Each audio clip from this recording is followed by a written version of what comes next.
This is the DiPietro, Canty, and Rothenberg podcast. I'm a big star, you know. Listen live weekday mornings from 5 to 8 a.m. on 98.7 ESPN in New York, the ESPN app, the TuneIn app, or on your smart speaker. Hey, Alexa, play ESPN New York 98.7. Good morning, DCR. Got the number one pick and a Super Bowl champ with the man they can't seem to stump. Do something dumb, that's an observation. CLT make him need to run. That's Lawrence Taylor! Huddle Mary Trash, DMT for short. Wonder if we best, won't you peep the score? Sports Center gonna be top stories of the morning. While you're yawning, grab your coffee, rise and shine with 98.7. This is Drive Time. We provide highlights from your favorite teams. Dave, Chris, and Rick making plenty of picks. It's Rule 76.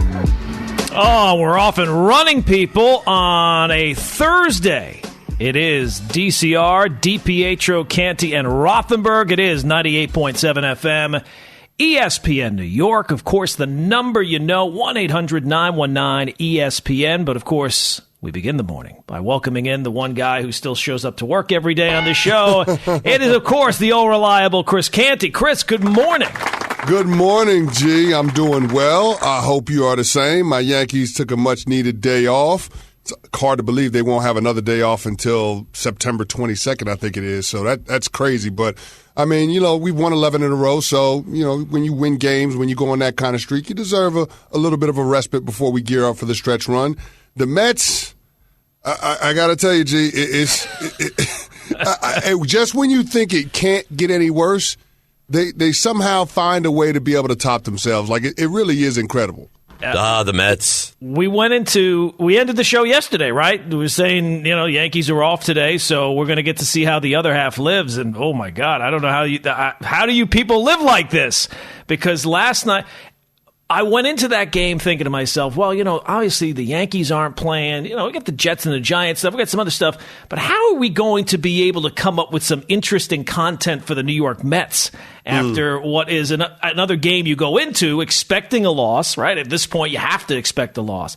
But for them to lose the game that way to the Giants last night, boy, it's a perfect example of when things are going bad and nothing goes right. That was absolutely the case last night for the Mets as they lose to the Giants.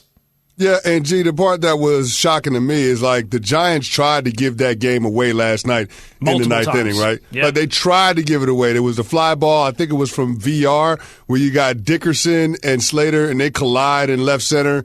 They miss. They don't communicate, and that ends up being a debacle. I mean, you had Brandon Belt on that foul ball, that pop foul ball, and that ends up that was the one that ended up giving VR another chance at it, and he ends up getting a base hit. Like you saw the Giants just trying to give the Mets opportunities to be able to climb back in that game, and yet the Mets just couldn't take advantage of it. Francisco Lindor with a pop-up. He's just been atrocious offensively. And then Pete Alonso with the bases juiced just doesn't come through with the big hit. And, I mean, we've been talking about how apathetic the offense has been throughout the course of this season, but last night the Mets actually got some hits. They created traffic. They just couldn't come up with the big hit. And then on top of that, they had a couple of base-running blunders, Conforto and Baez getting doubled off on line drives. And then you just had that pop fly in the seventh inning, and you realize, like, how in the world do you let Dickerson get on base with that? Like Conforto, McNeil, somebody's got to be able to come up with that play for Taijuan Walker because he was absolutely dealing last night. And so when you have things like that happen, when you don't take advantage of the miscues of the other team, and then you make the kind of mistakes that the Mets made last night, like, you can understand why they would lose that game. And it's just happened too often for this team as we've gotten on the other side of the All-Star break. Gee, I looked at it yesterday. The Mets are 14-25 since the All-Star break. Wow. I mean, does it get much worse than that? No, it does not. And during this stretch, right, we went into this stretch against the Giants and the Dodgers, 13 games. This might very well tell the tale. They're now 2-10 with one game left. Yeah. So that tells you all you need to know. And look, the offense will attack that because 16 base runners last night, and you get 2 runs out of it. But a lot of the focus has obviously been on the manager's decision to take out Walker when he did. 7th inning last night, Mets clinging to a 2-1 lead. The Giants come up in the top of the seventh. They get Bryant on a fielding error by VR. Then they get the little pop fly that was not an error, but clearly a ball that was in the air for as long as it was, should have been caught by somebody. Yes. McNeil kind of got twisted around, so Dickerson gets on. So it's first and second, nobody out. Walker has been really only gave up one hit of any substance at that point. And Rojas decides to take out Walker, who, of all the people that were the most shocked, I think Walker was. He brings in Loop, who's been sensational all season. But, of course, when things are going the way they are for the Mets right now, Loop comes in, hasn't given up an extra base hit to a left-handed batter all season long. First pitch he throws, Crawford doubles down the line, 2 runs in for the Giants, 3-2. So everything that the Mets touch right now is a disaster. And that decision, as bad as it was, the reasoning behind it, I think, was even worse. Do we have Rojas from last night talking about the decision? He was basically asked, was it something that you saw with Walker for the reason of going to the bullpen, or is it just simply the situation that it doesn't even matter how the guys got on, just the fact that it's 2 on, nobody out? And he said, yeah, basically it doesn't have anything to do. Here is Luis Rojas from after the game last night. Yeah, it didn't work. Now at that point, we just got to get out of that inning and minimize the damage, and Loopy did it. Kept us at one run so we could, probably have a chance to come back. So, it didn't work. I mean, these are some of the decisions we can call it aggressive because the way Walker was pitching, right? He didn't deserve to be out of the game, but the back-to-back plays just led to that decision. He threw the ball well. He did not want to come out of the game. As you guys saw him, he always wants to be in there, compete, especially the way he was throwing the ball. But after it happened, it was, we just got to minimize the damage right now. This doesn't happen to Loopy a lot. Every time he's gotten the ball to come in there in situations like this, regardless if the pitcher has 80 pitches or 100 pitches, he comes in and he gets a jump done in the 7th inning like that. All right, give me the other one about Rojas as well, Ray, if you can, because I think that really kind of hits on it more, that it was really just the situation that... First of all, starting the inning, we had Loop up just in case anything crazy happened. I mean, we know he's throwing a really good game, 1 hit to homer only. But then the 2 plays dictated the decision, basically. Right into the first and second, no out. You have a guy like Brandon Crawford at the plate who's our best hitter. We have probably one of the best lefties in the league, in Aaron Loop, and it's come and done a good job for us. So we went with the matchup. Last third of the game, right, 7 inning up a run. We felt that Loop was going to come in and probably get that out. Guys on deck, I mean, we like the matchup with Loopy as well on the mound, but Crawford was our concern with the first and second no out. Probably men on first, 1 out. We don't do it. 2 out, nobody on. We don't do it. It's just that the back-to-back plays where we probably recorded the 2 outs led to a decision. I mean, that answer, the reasoning behind that answer, Chris, is about as bad. That is everything that people hate about baseball right now. Because what he's saying there is, it doesn't matter that the guys didn't get on by not hitting the ball hard.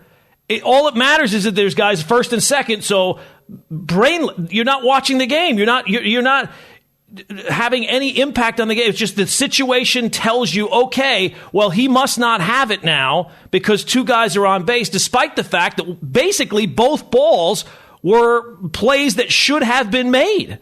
Yeah, that's the part that doesn't make sense to me. I mean, Luis Rojas has eyes. He can see. He doesn't need them. He's supposed to be watching the game. I mean, listen to what your eyes are telling you. Ain't that what Herm Edwards always used to say?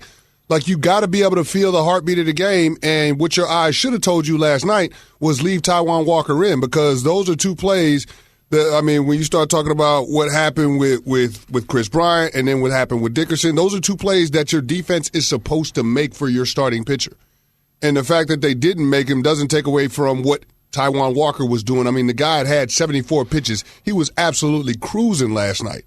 I mean, I looked up after the 3rd inning, the guy had 27 pitches to get through 3 innings. It was unbelievable. And yet you decide you want to pull him because the analytics and the matchup with Loop against Crawford, lefty on lefty, that was the best way to go. I don't understand it. It doesn't make sense. And in hindsight, it's the wrong call. Like, he can say, oh, we have a reason why we wanted to do that. We got a certain lane for Loop, or this is what justifies this decision. No. You know what justifies the decision that you make? The decision working out. And the fact that it didn't work out, you got to hang some of the blame for what happened last night on Rojas, because that ends up being the go-ahead run. So, I mean, that's a situation where I mean, I don't want to really hear what Rojas has to say, his explanation for it, because it was absolutely the wrong call. Yeah, I mean, I thought the decision was bad, and then I heard the reasoning behind the decision. And even if and look, I'm not anti-analytics. I'm not, all the nerds are ruining the game. But you have to have a little bit of feel for what's going on. And just about every single person, the broadcast, they were all shocked that was the decision that was being made. Obviously, Walker blows up there on the mound at his manager. He's like, what are you doing? Why are you coming out here? And even the numbers kind of behind it. Now, look, Loop has been fantastic all season long, so anytime you can go to him, I understand that to a certain degree. But as you mentioned, 74 pitches for Walker. Crawford hits lefties pretty well. And Walker against lefties is excellent. Lefties against Walker have a 180 batting average, which I think is fourth best in all of baseball. So even when you kind of, sometimes, you don't understand the numbers behind the numbers behind the numbers actually tell you that it's even a worse decision to be going to the bullpen in that situation. Yeah, I mean, there's nothing that he can say that makes it make sense. Like, we're looking at it now, and I guess we're overanalyzing it because of how that game played out. But, I mean, even in real time, you could tell that Taijuan Walker was absolutely dealing. He kept that lefty-heavy lineup in check the entire night. So why would you think that he wouldn't continue to do that? Just because your defense has a couple of shaky plays back-to-back? I don't understand it. That doesn't make sense. So, I mean, I feel bad for Taijuan Walker. I know that there's a certain etiquette that comes along with the pitcher being taken out by his manager, but he was absolutely right for reacting the way he did when Rojas came out to the mound to take the ball from him. Like Walker was not wrong for wanting to throw the water bottle in the dugout because he's trying to help his team win a baseball game, and his manager didn't allow him to continue to help in that effort. And it ends up leading to the team suffering, what is it, their 10th straight loss? 10 of the last 12. 10 of the last 12. 10 of the last 12. So, I mean, that's got to be frustrating for a guy like Taijuan Walker, especially when he's having an outing like he had last night. Yeah, and for Rojas, I mean, I don't want to, you don't want to ever call for somebody's job, but at this point, it certainly seems like he's a dead man walking, right? Like they're 4 games under 500. They've completely fallen apart here in the second half. I know they keep mentioning it, and Met fans might be clinging to some kind of hope that maybe they can get going after this stretch is almost done because they only have 1 game left against the Giants. And then the competition certainly gets easier, but no, I mean, this is a bad situation. And really for Rojas, as bad as the decision was, as bad as the reasoning was, if the offense is just simply league average, like if they're just mediocre, even last night, as I mentioned, 16 base runners, they hit into 5 double plays, and they scored 2 runs on the night. So as much as we'll crucify Rojas and as much as everybody will focus on that decision, if the Mets bats could just perform at a mediocre level, that conversation would kind of be removed because the Mets would probably win this game. No, they probably would have won the game. Again, it comes down to being able to get the big hit because, I mean, they got hits last night. They were able to get guys on base. I mean, you mentioned it. They had 16 base runners. Like, they were getting guys on. It's just a matter of being able to drive guys in when you have that opportunity, and they didn't do a great job of that. And Pete Alonso is probably one of the biggest culprits from last night. I mean, all the Pete Alonso talk from a couple of weeks ago with just believe in the team, know that we're going to get this thing turned around. I mean, that lasted for about all of 5 minutes, and Pete Alonso last night was not good. I mean, he had a couple of situations where he should have got more out of it. I mean, at the end of the game, that little bloop to second base to end the game with the bases juiced. He had another one with bases loaded earlier, but Chris Bryant, I guess, airmailed to throw to first, which allowed the run to score. But, I mean, if Pete Alonso comes through with the base hit, you're talking about being able to get a couple of guys in. Like, those are the situations that hitters have to be able to take advantage of, especially a guy like Pete Alonso, because he's one of the biggest bats you got in your lineup. So this is one of those, the offense hasn't been good all season long. They haven't been able to hit with runners in scoring position. I want to say they have like a 170 batting average with runners in scoring position in the month of August. So, like, this team should be better when they get in those situations based on the guys that they actually have in their lineup. But for whatever reason, they're not producing up to that level. So I don't know where the answers are going to come from. Clearly, it doesn't feel like Rojas has any answers right now, and that's why this team is in the midst of an epic collapse. Thanks for listening to the DiPietro, Canty, and Rothenberg podcast. You're absolutely right. Catch the show on demand wherever and whenever you want. Just subscribe to us, rate us, and review us wherever you get your podcasts. This is DCR. Crawford whacks one down the right field line toward the corner. That's a base hit. It ricochets away from Conforto. It's tough. We're all frustrated. The relay, swing! And the Giants have gone ahead on one pitch from the bullpen. That's how bad things are going for the Mets and their manager, Luis Rojas, right now. I feel like the Mets should just get their fishing rods ready. This is baseball. We have a very passionate fan base. They're going to do these things. That's just okay. I have nothing to say about it. This is DCR. Life support is over. It's on a straight beat, straight line. And flat line, yeah, that's what they call it. On 98.7 ESPN. Yes, the Mets have been a major focus here on this Thursday, 98.7 FM ESPN New York. It is Gordon Damer. It is DCR on this Thursday. 1-800-919-ESPN is the telephone number. You know what I was thinking about last night watching that Mets game? Sometimes the best things in your life are completely out of your control. Like whoever you end up marrying, and RJ, obviously you got the big shindig this Sunday. It's the people you end up being involved with in life are just people that were within your circle. There might be people that are outside of your circle that you'll never you'd be best friends with, but you'll never end up meeting them. What I mean is, take a look at Chris Bryant. Chris Bryant at the trade deadline, even before the trade deadline, where was the talk that he was going to go? All the talk was about the Mets. The Mets are going to get Chris Bryant. Chris Bryant didn't have any say in where he wound up, and you'd have to think that Chris Bryant, when he hits his knees at night and prays at the end of the day, man, did he turn the things that were outside of his control? Boy, oh boy, did that work out great for Chris Bryant. He could have been on this Mets ship, and maybe, he would have had some impact in maybe making it so it wasn't this bad. But it's pretty clear that it would have still been pretty bad. And instead, not only does he avoid this disaster, he goes to a team in the Giants that has defied expectations all season long. Even now, people are still, if you were to say, who's coming out of the National League, I think people would still probably say the Dodgers, even though the Dodgers are trailing the Giants, and the Giants are closing in on 40 games over 500. So that was the guy I was thinking about last night. And obviously Bryant with the home run, and the Giants able to get the win over the New York Mets. But time for some Straight Talk, brought to you by Straight Talk Wireless. And we'll get back to the phone calls. 1-800-919-ESPN is the telephone number. But I did want to hit on some Giants stuff because it seemed like they had a very, I don't know, what would the term be, interesting day at practice yesterday. A lot of the focus obviously has been on the fact that the starters have not really played. Daniel Jones, and as I said, legally, sports talk shows, legally, you must, if you mention the Giants, you must mention Daniel Jones at least 3 times in that segment. That's how important this year is for Daniel Jones. And yesterday, it seemed like a bit of a rough practice for Daniel Jones, a rough practice for the offense, and then bad news on the injury front with Adoree Jackson going down with an ankle injury, some swelling there. Now, if all goes well, he'll rest, and the hope is that he will be ready for week 1.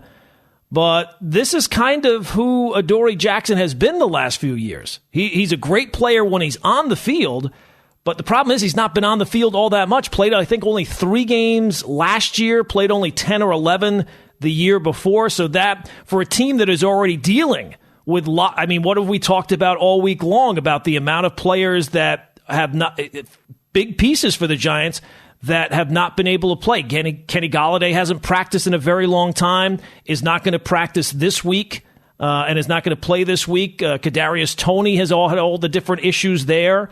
Now, you do get Kyle Rudolph back. He passed his physical yesterday, so he'll start to ramp up.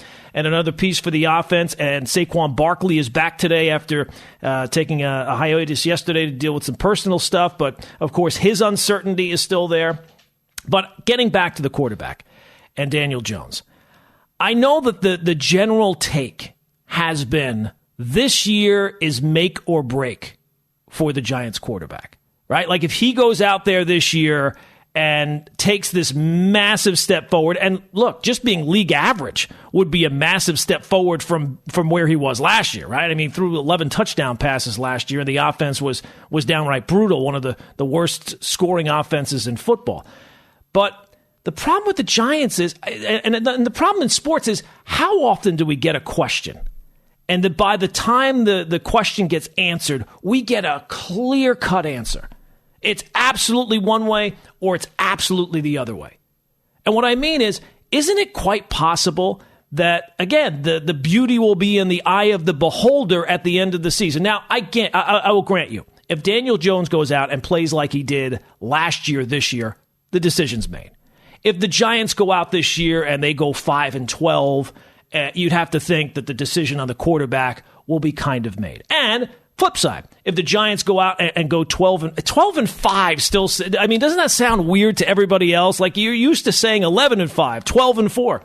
If they go out and 12-5 this year, the decision on the quarterback will be largely made, and you'll feel good about moving forward.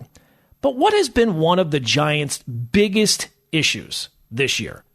And not just this year, just in the past, I would say like 10 years. They are a very loyal organization. Well, Gordon, how would that... Loyalty, that's a great quality to have. Why wouldn't you want loyalty? Well, the problem is sometimes you can be a little bit too loyal, right? Like, weren't the Giants maybe a little bit too loyal with some previous decisions that they made when they had Jerry Reese as the GM? Do you think that maybe now, looking in hindsight, maybe they were a little too loyal? Or with Tom Coughlin or with Eli Manning?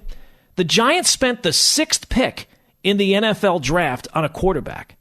And I will grant you, if he goes out this year and is downright awful, well, then the decision will be made for them, right? You got the 2 first-round picks. I'm sure you'll have a lot of quarterbacks at the top of the draft this next year.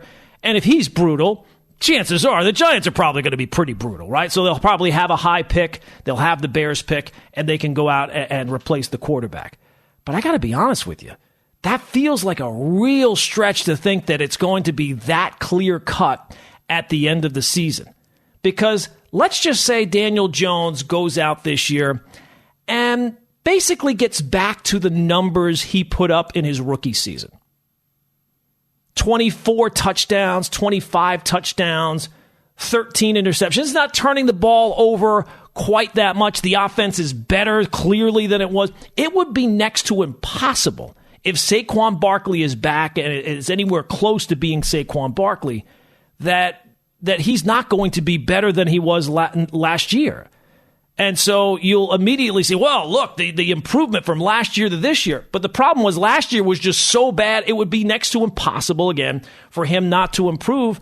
And I find it difficult to believe that we are definitely going to get to a point at the end of the season where it will be clear-cut for sure that the decision is made on the quarterback, that he was absolutely brutal or he was absolutely brilliant. I think the truth will probably fall somewhere in the middle. And for a Giants organization that has shown loyalty time and time again, to think that they're going to cut bait on a quarterback they drafted with the 6th pick in the draft just because, fans might not be happy with the wins and losses overall, I just find that hard to believe. Thanks for listening to the DiPietro, Canty, and Rothenberg podcast. I don't wake up at 4 a.m. to wear a swim shirt. Looking for more access to the show? Follow us on Facebook, Instagram, and Twitter at DCR on ESPN. I guess we got, like 4 days now until the big RJ Santillo wedding. Is everything going according to plan? Do we have any vendors to check in with? Or have you gotten into marriage mode, or I'm will great that with have vendors. to wait until the weekend?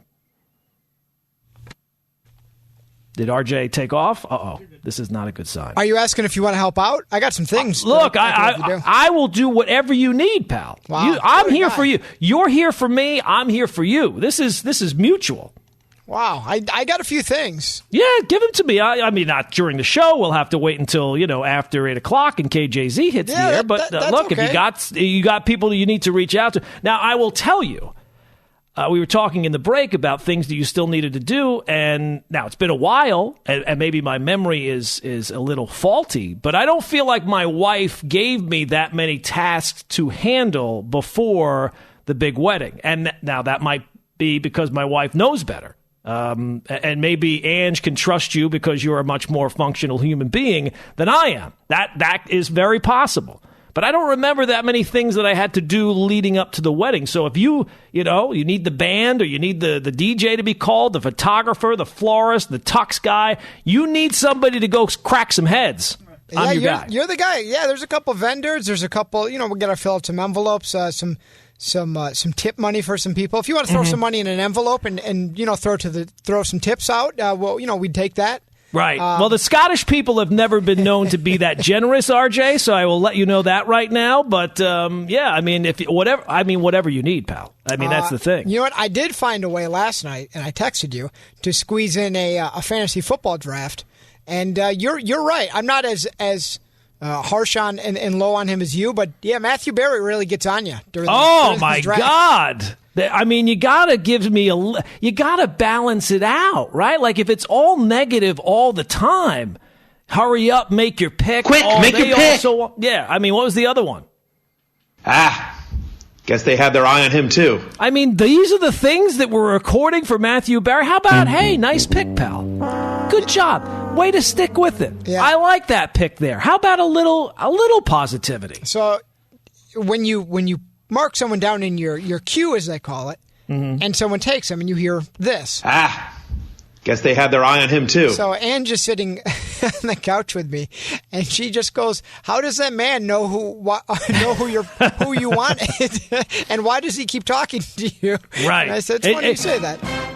And what it does is it makes you stop putting people in the queue because you don't want to hear Matthew Berry's judgment, and it's judgment. Well, like that is judgment coming from him saying, you probably should have taken this guy a little bit earlier.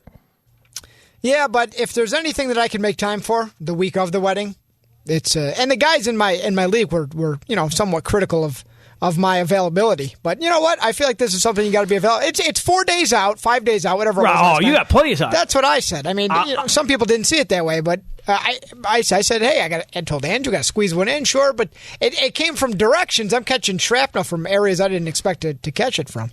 Well, to give you an idea, like I'm telling you, my wife did not give me anything to really handle important before the wedding outside of just making sure I showed up, and that's a task in and of itself. The night of our rehearsal dinner, I had a fantasy draft, and I was conducting the draft during the rehearsal dinner. See, that's interesting. Yeah. That's interesting. Look, this is, as I point out to my wife, every time I do something that disappoints her, I say, look, you were asked. I did not force you into this marriage. You were asked a question.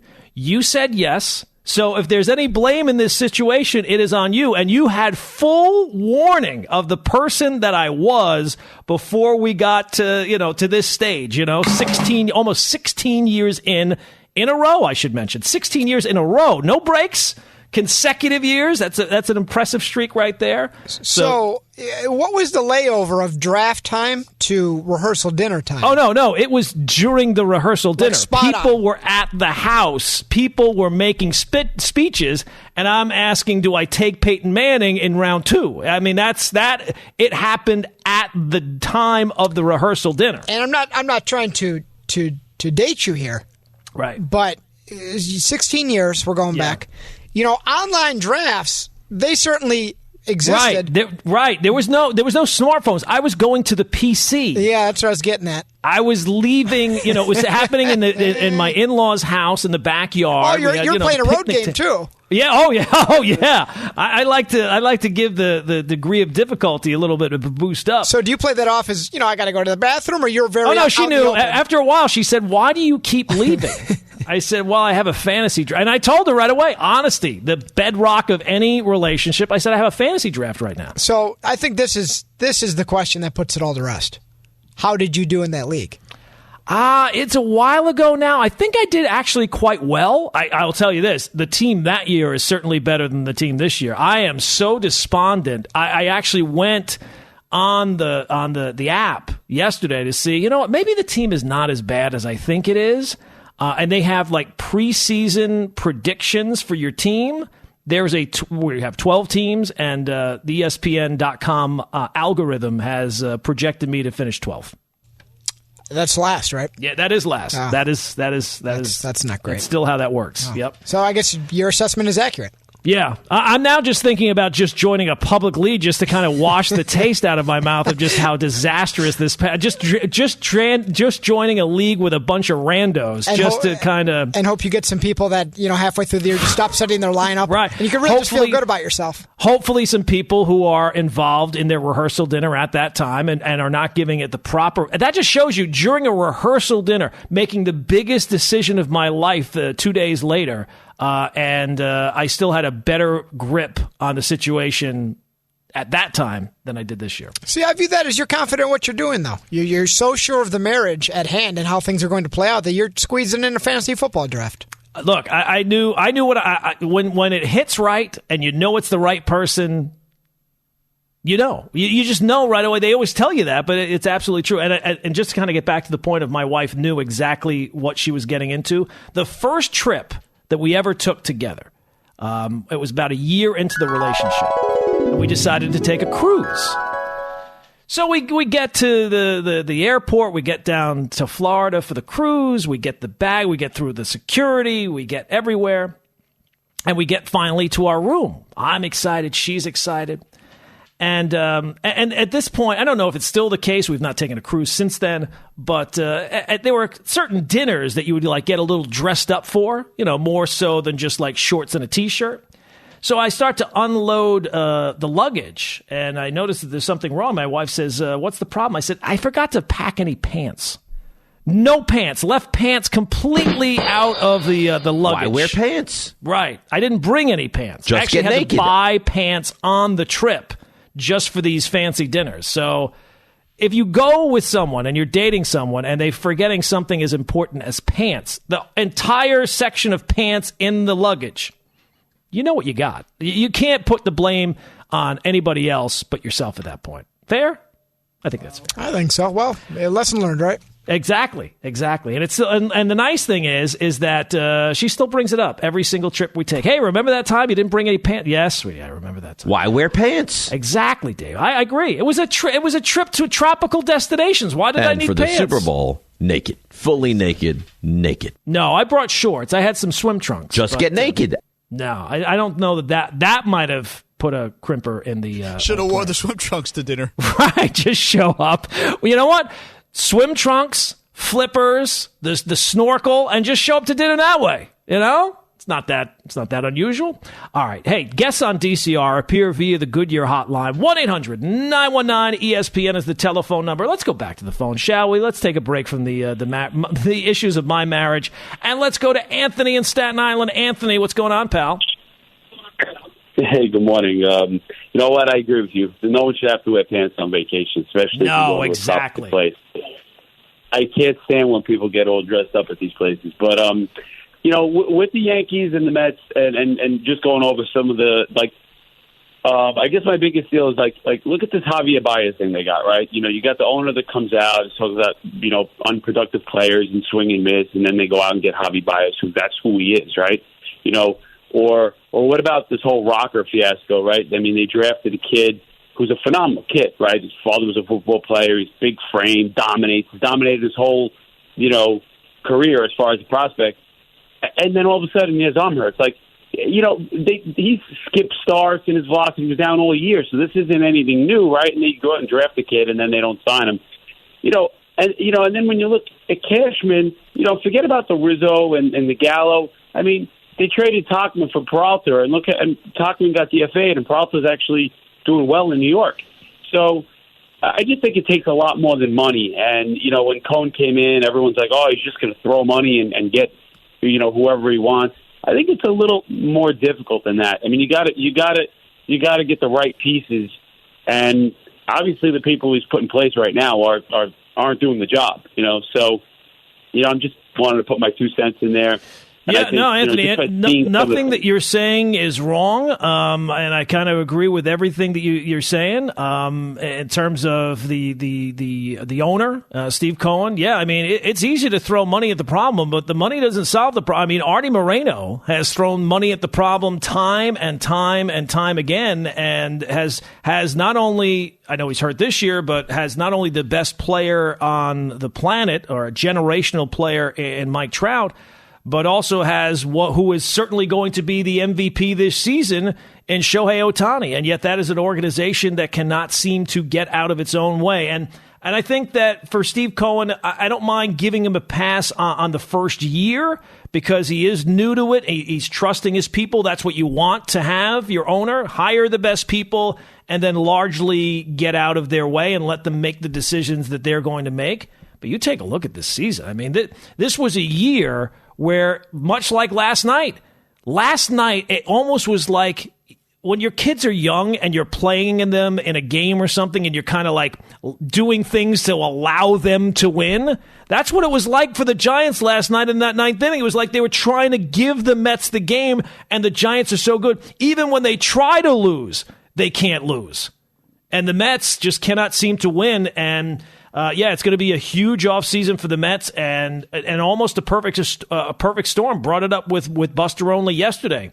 From every position in the front office to the manager to the roster, there has to, and I don't know how many changes you can actually make, but between Syndergaard and Conforto and the health of DeGrom and Baez and all the free agents that they have to sign and all the positions that they have, the direction of this organization needs, I think, a fresh take. After watching everything that's gone on this year, even with the new owner, like when the Wilpons were out and Cohen came on board, it was like, okay, here's a fresh start. Here's a fresh day. This is a new time to be a Mets fan.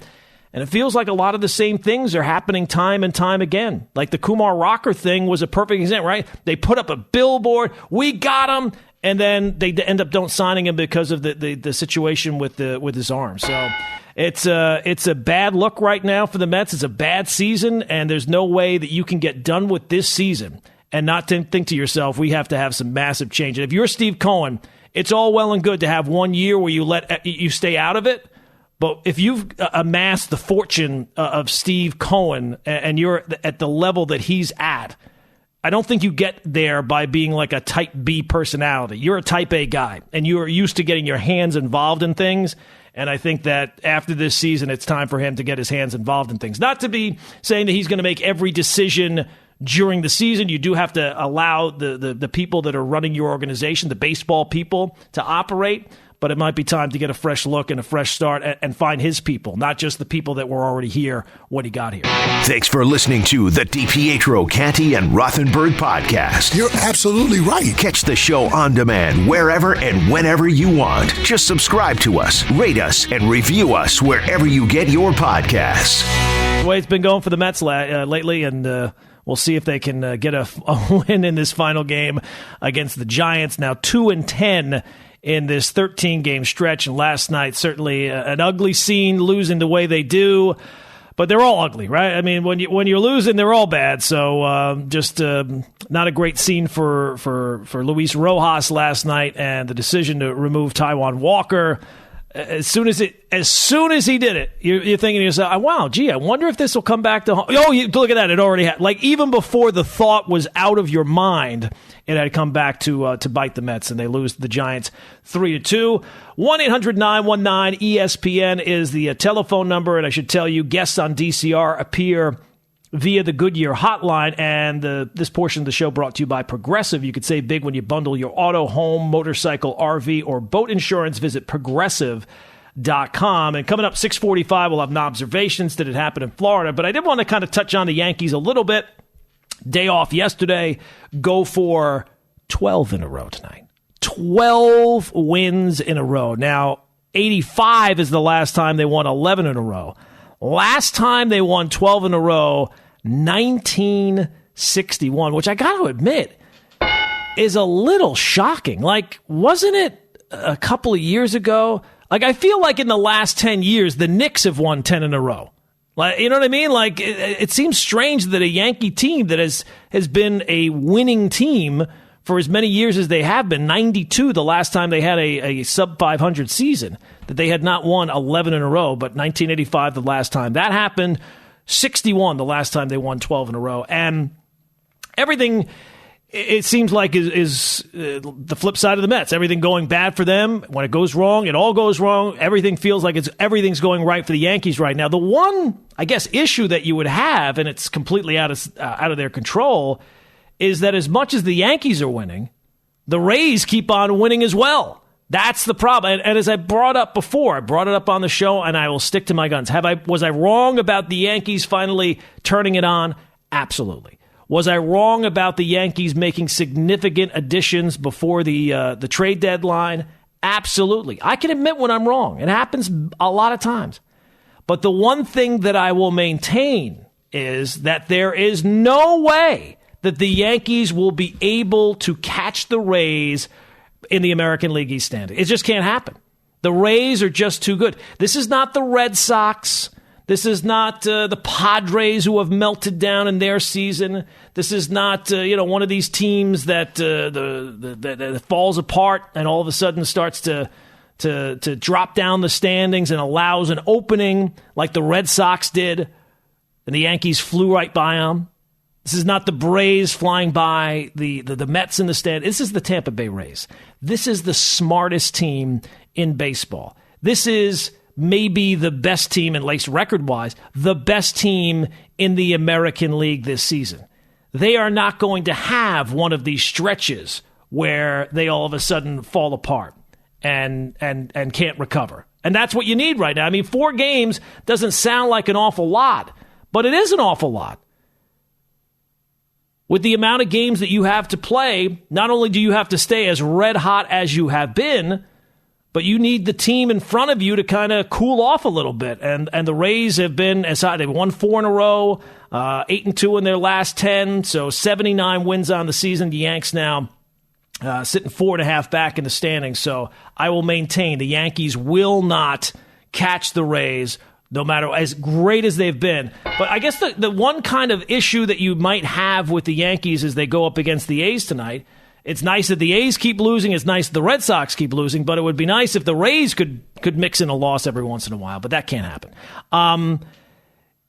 It looks like you're going to get Gio Urshela back here for this series. It looks like his rehab is done. And I would guess, unless there's another setback anytime soon, it looks like Gleyber Torres is going to be ready here before too long. And you know what's going to happen, right? The Yankees have been on this amazing streak, and what has been one of, really, it's been kind of 2 guys that have been, and everybody's been involved, but 2 of the key contributors have been Velasquez and Tyler Wade. And it's going to be very hard with Urshela being back.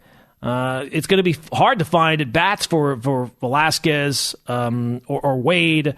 Even for Rougned Odor, I think is going to be starting to become a little difficult to get significant at bats because you're going to have Rizzo back. Voigt's hitting the way he is. If you have Urshela playing third, you got LeMahieu playing second.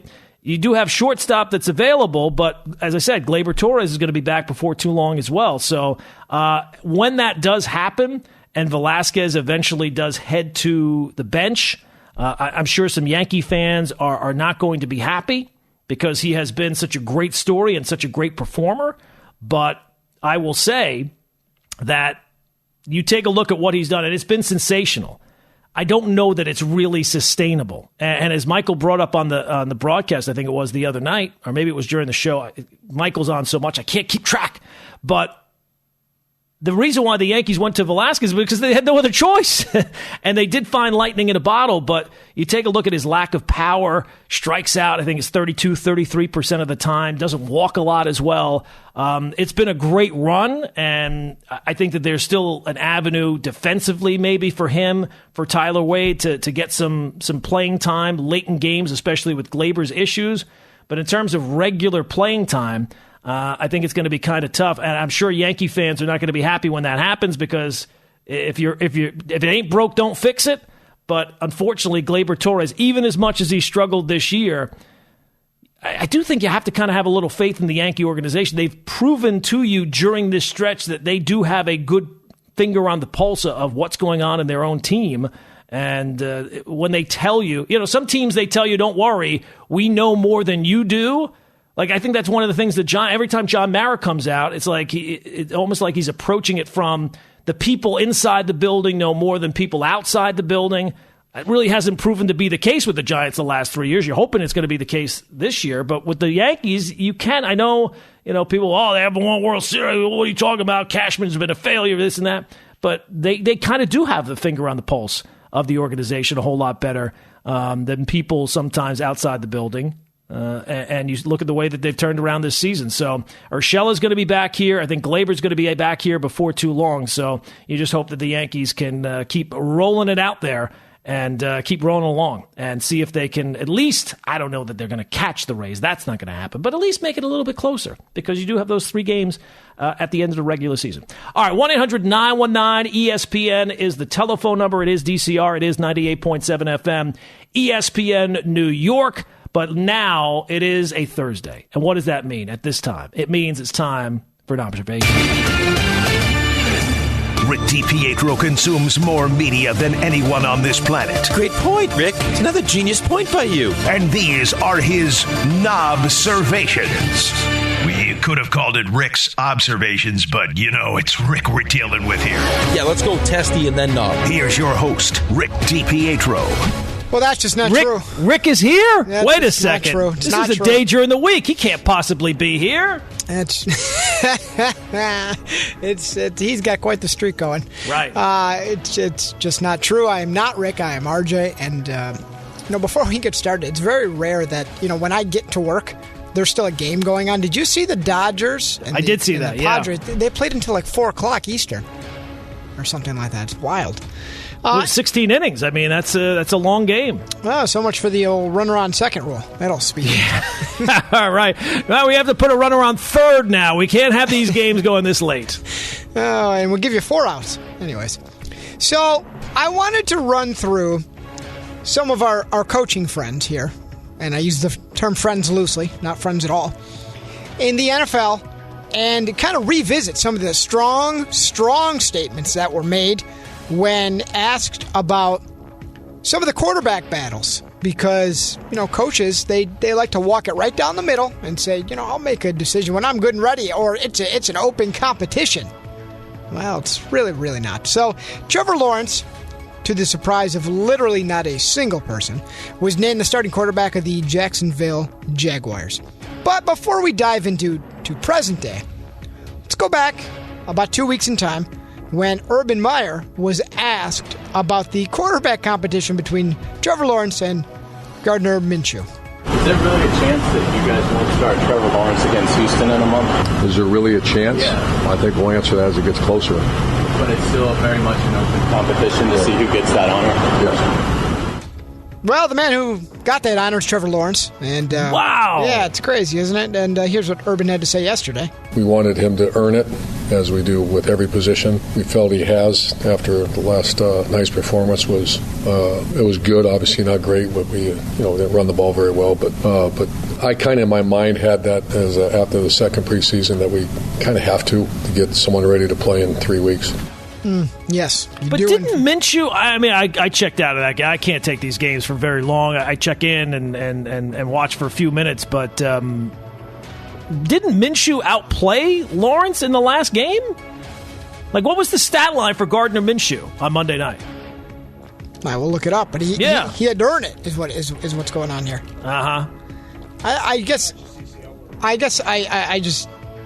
don't know what the angle here. So I worry about Urban Meyer's it's job not security. It's not gotten off to the best start. I can tell you that right now. I want to hear from a highly critical person of Mr. Meyer. But first, Trevor Lawrence, what's your reaction? Are you surprised to be named the starter? I'm really excited for the opportunity. It doesn't really change anything, though. Still got the same task in front of us. Got to get a lot better individually as a team, as an offense. So just looking forward to going to work this week. It brings some clarity, which is nice going forward, but it really doesn't change much. But yeah, I'm really excited for the opportunity, grateful for it. So, real quick, I just want to play this for you, too, before I just want to get your thoughts on Meyer. A man you may know, his name's Paul Feinbaum. He does not think Urban Meyer has a great shot of working out.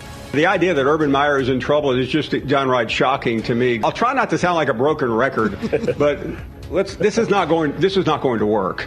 It may work short term because he has Trevor Lawrence and you can build a team, but ultimately Urban Meyer is going to flame out. And you laid it out very eloquently there. It's already happening. This guy does not get along with rules. He does not like to be told what to do. It didn't work at Florida when he fled. It didn't work at Ohio State when he battled the administration and finally walked off or was pushed out. And it's not going to work here.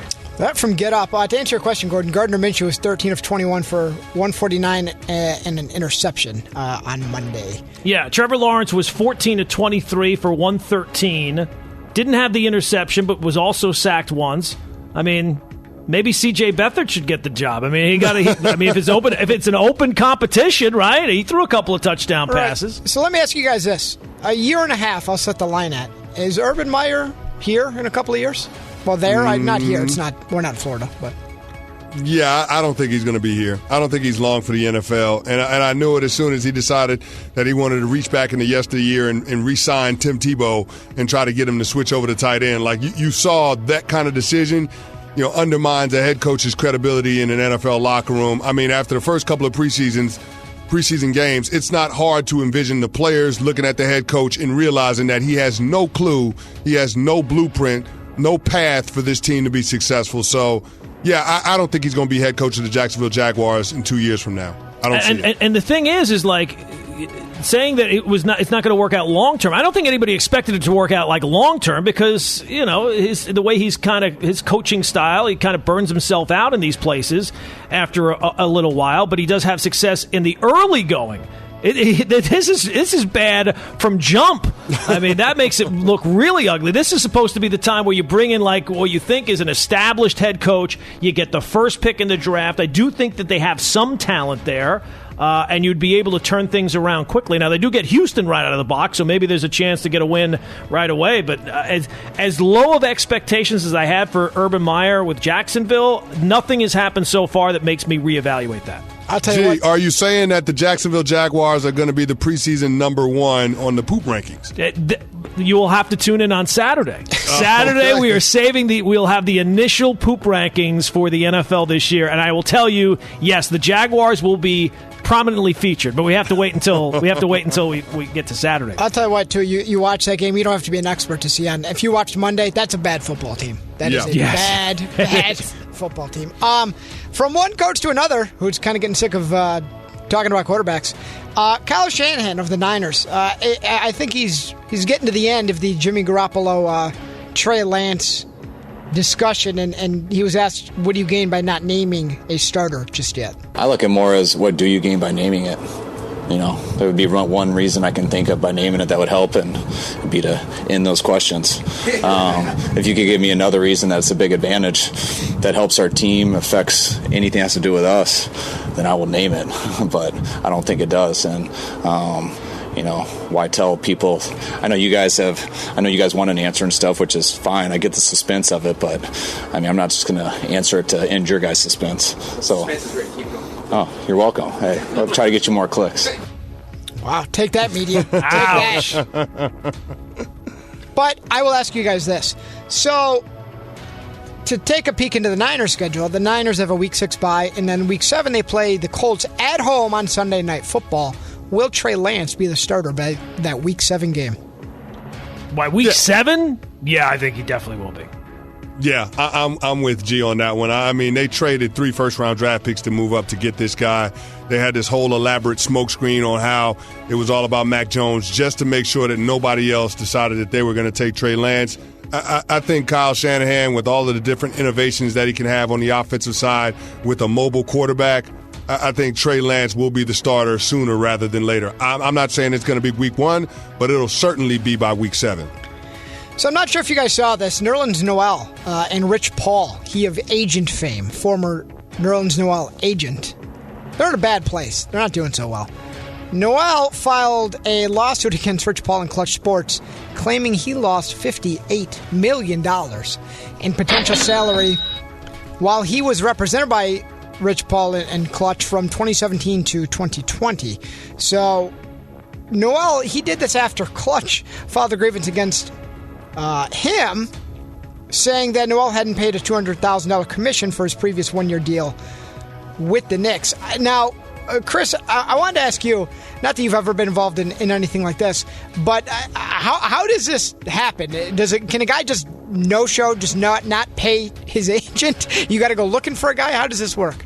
No, I mean, the guy's got to pay his agent. Like, if the agent negotiated a contract, then the agent is entitled to that commission, even if the player fires the agent during the course of said contract. So, I mean, Nerlens Noel is on the hook to pay that $200,000 commission, but, I mean, he's well within his rights to file a grievance with the NBA or the NBPA if he feels like there was something that happened behind the scenes where Clutch didn't do everything in his best interest. So this is one of those things where it's probably, some wrong on both sides. But I mean, Nerlens Noel, you got to pay your bills, bro. When your agent negotiates a deal for you, you got to cut him the commission check. That's just how it works. That's a Gordon Damer type sum of money right there. Yeah, oh yeah, big time. Well, I mean, Noel turned down that contract a few years back with Dallas, and I guess he's claiming that it was Paul who told him to reject. I think it was 4 years, $70 million, and that Paul told him to reject that. But at the end of the day, the agent works for you, right, Chris? Yep. I understand Rich Paul is a very powerful guy. You want to take his advice, but it seems like that Noel kind of gambled on himself and lost because he didn't get that money back.